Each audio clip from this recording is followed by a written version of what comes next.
Salut à tous et bienvenue sur ce récap crypto où je vais vous condenser les principales informations du secteur crypto qui ont eu lieu cette semaine. Et si vous appréciez ce format, n'oubliez pas le commentaire et le like pour le référencement de la vidéo, et l'abonnement ainsi que l'activation de la cloche pour être notifié dès que je sors une nouvelle vidéo. Et passons directement aux informations crypto et blockchain de la semaine.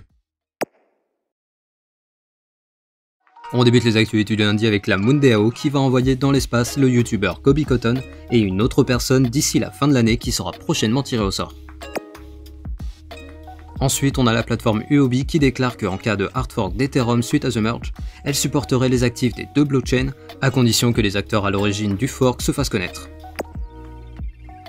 Et toujours concernant le potentiel hard fork d'Ethereum, Vitalik Buterin a déclaré qu'une grande majorité de la communauté soutenait la feuille de route actuelle et que les personnes soutenant la division étaient des acteurs étrangers à l'écosystème qui essaient simplement de gagner de l'argent rapidement. Et du côté des NFT, on a Coca-Cola qui va lancer une collection de NFT qui se révéleront uniquement s'ils sont partagés, et ils annoncent également une nouvelle collection qui sera à venir pour Halloween. Et toujours dans le domaine des NFT, la vente des 250 pendentifs de Tiffany & Co est un large succès, avec chaque pendentif coûtant 30 ETH qui ont été vendus en 20 minutes, générant ainsi l'équivalent de 13,5 millions de dollars au cours actuel. Pendant ce temps au Royaume-Uni, le Parlement lance un groupe de travail qui interrogera les acteurs en lien avec le secteur des cryptos, et en parallèle le Trésor va lancer une enquête, et tout cela dans le but de soumettre un rapport au gouvernement pour l'aider à trouver une approche de la régulation du secteur des cryptos.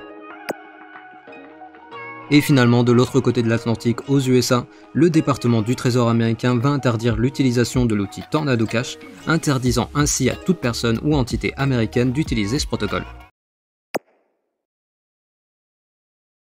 On débute les actualités du mardi avec Tornado Cash qui est dans la tempête, avec Circle qui gèle 75 000 USDC en lien avec le protocole, le cofondateur qui se fait bannir de GitHub, le site Tornado Cash qui a été mis hors ligne, et au final on apprend que la communauté des développeurs serait au travail pour remettre à nouveau le site en ligne prochainement.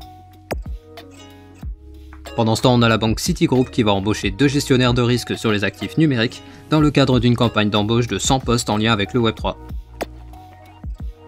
Et du côté de l'Iran, on apprend que le pays aurait réglé pour la première fois une commande extérieure avec 10 millions de dollars en crypto.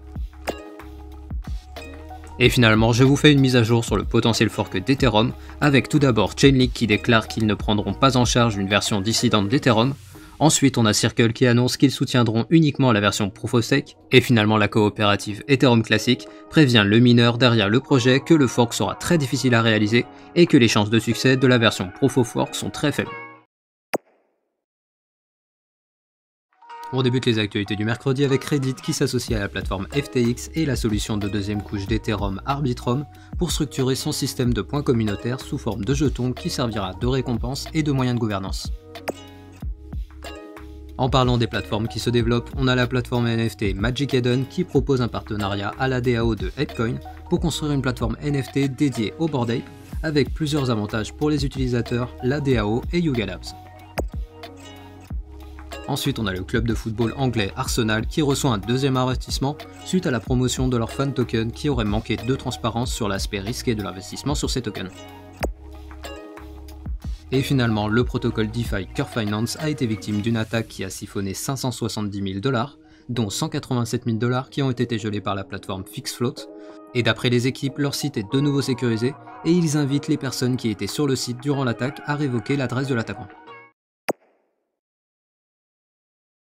On débute les actualités du jeudi avec les équipes d'Ethereum qui ont fusionné avec succès le testnet Goerli et ils sont ainsi dans la dernière ligne droite avant la mise à jour historique qui devrait arriver en septembre.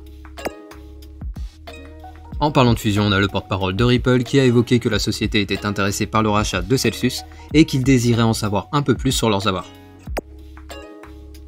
Ensuite, on a le tout nouveau projet Play to Earn Tamadoge qui a finalisé sa première phase de prévente. Et ils ont ainsi récolté 2 millions de dollars sur les 19 millions qu'ils espèrent lever avec les prochaines phases de prévente. Mais attention, je précise que ce projet est hautement spéculatif, et leur communication agressive sur les réseaux et le fait que les équipes soient anonymes dans leur white paper rend le projet plutôt suspect.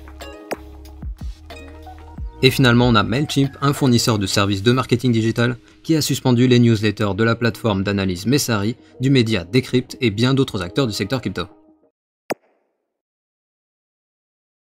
On débute les actualités du vendredi avec un développeur de Tornado Cash qui a été arrêté aux Pays-Bas à cause de sa potentielle complicité dans une affaire de blanchiment d'argent.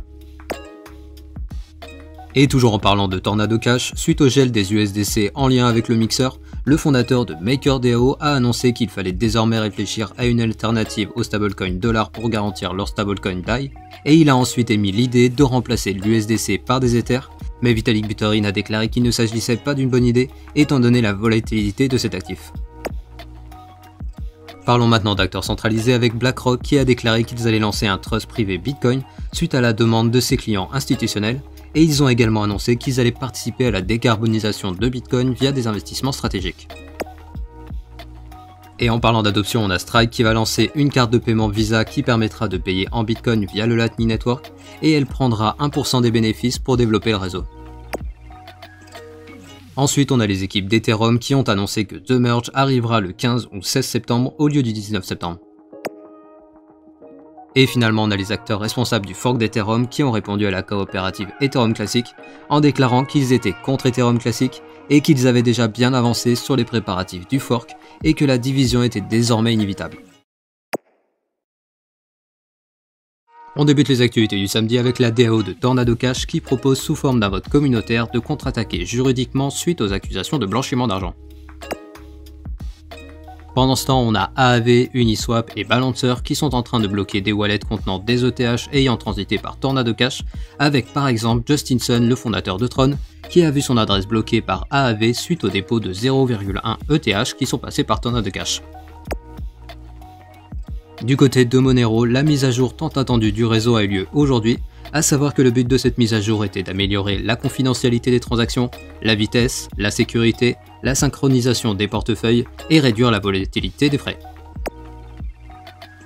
Et finalement, on a OpenSea qui a annoncé ce mercredi qu'elle allait désormais demander un rapport de police pour justifier le vol d'un NFT, sans quoi elle n'empêchera pas la vente du NFT.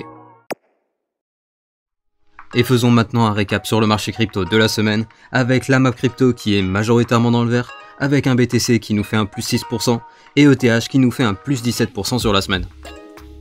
Et du côté du crypto bubble, on peut voir également qu'on a une majorité des projets qui sont dans le vert, avec par exemple le Hex qui nous fait un plus 44%, le Ancre qui nous fait un plus 54%, et Celsius qui continue d'être en short squeeze avec un plus 174%. Mais par contre, on a aussi des projets qui ont un peu sous-performé le marché cette semaine, avec le Bit qui nous fait un moins 16%, Apecoin qui nous fait un moins 8%, et le DCR qui nous fait un moins 13%.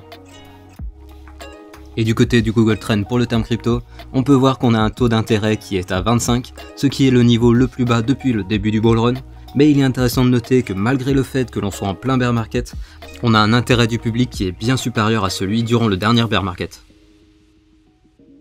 Ainsi se termine ce récap crypto. Et n'hésitez pas à venir me dire dans la section des commentaires ce que vous avez pensé de cette nouvelle version du récap, et je vous souhaite à tous de passer une excellente semaine, et je vous dis à demain pour le Daily Crypto du lundi.